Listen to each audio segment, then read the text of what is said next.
Dosa orang tua terhadap anak yang dibenci Allah. Tidak hanya anak yang bisa durhaka pada orang tua, tapi bisa juga berlaku sebaliknya, bahwa ada orang tua yang durhaka kepada anak. Jika melakukan perilaku yang termasuk dosa orang tua terhadap anak yang dibenci Allah. Salah satu yang kadang tidak terasa adalah dengan menyia-nyiakan keberadaan anak yang sudah menjadi tanggung jawab bagi orang tua. Dalam sebuah hadis, Rasulullah Shallallahu Alaihi Wasallam bersabda, "Cukuplah seseorang itu dikatakan berdosa karena ia telah menyia-nyiakan orang yang berada di bawah tanggung jawabnya." H.R. Nasai dan Al-Hakim.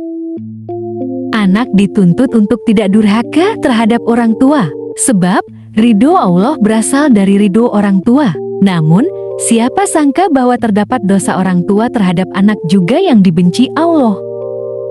Berikut ini adalah beberapa dosa orang tua terhadap anak yang harus dihindari. Pertama, bersikap kasar. Bersikap kasar pada anak adalah salah satu dosa orang tua kepada anak yang paling dibenci oleh Allah. Saat menemukan perilaku anak yang tidak disukai, jangan tunjukkan sikap kasar. Hendaknya nasihatilah dengan lembut dan tetap penuh kasih sayang. Sebab Rasulullah Shallallahu Alaihi Wasallam juga melarang berperilaku kasar pada anak, apalagi sampai menghina dengan sebutan yang buruk dan memanggil nama yang tidak sesuai dengan nama anak tersebut. Bisa jadi hal tersebut membuat anak terluka dan merasa sakit hati. Kedua, pilih kasih terhadap anak-anak. Orang tua yang memiliki anak lebih dari satu sangat tidak dianjurkan untuk menunjukkan rasa pilih kasih.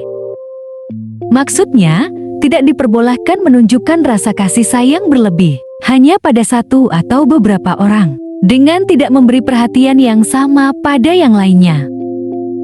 Ini termasuk dosa orang tua terhadap anak yang besar, karena dapat menyebabkan kecemburuan pada anak. Padahal, Rasulullah Shallallahu Alaihi Wasallam saja memerintahkan untuk berlaku adil, apalagi pada anak. Ini juga bisa berpotensi putusnya tali silaturahmi antar sesama anak. Ketiga, membanding-bandingkan. Meski terkesan sepele, nyatanya membandingkan anak termasuk dosa orang tua terhadap anak, sebab tidak ada seorang pun yang ingin dibandingkan, baik dengan saudaranya sendiri bahkan jika harus dibandingkan dengan orang lain. Di dalam lubuk hati para orang tua, mungkin sudah tahu bahwa membandingkan anak dengan orang lain akan menimbulkan perasaan tidak nyaman. Perbandingan akan membuat anak kecil hati. Selain itu, anak bisa jadi benci dengan orang tersebut, sehingga akan selalu berlawanan. Situasi akan semakin gawat saat anak dibandingkan dengan saudara kandungnya sendiri. Keempat, mendoakan keburukan.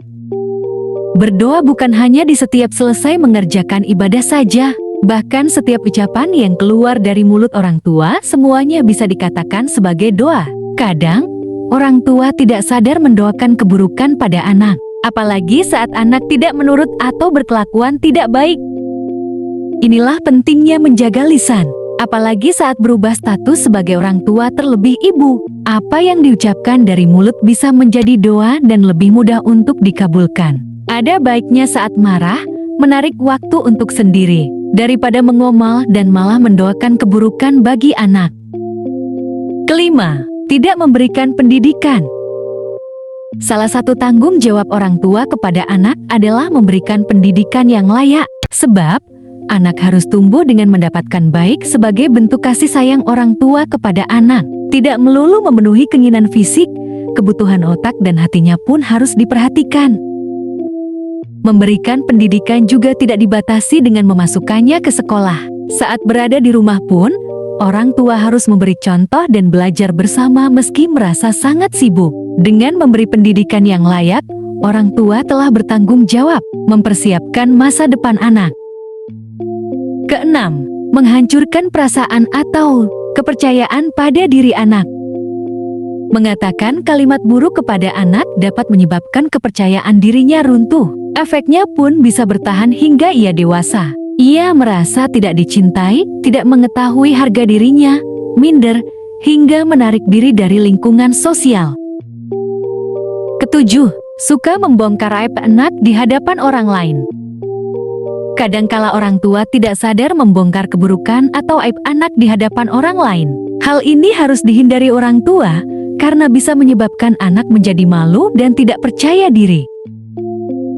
Dengan mengetahui dosa orang tua terhadap anak ini, diharapkan para orang tua dapat menghindarinya dan dapat memenuhi kewajibannya tersebut dengan baik.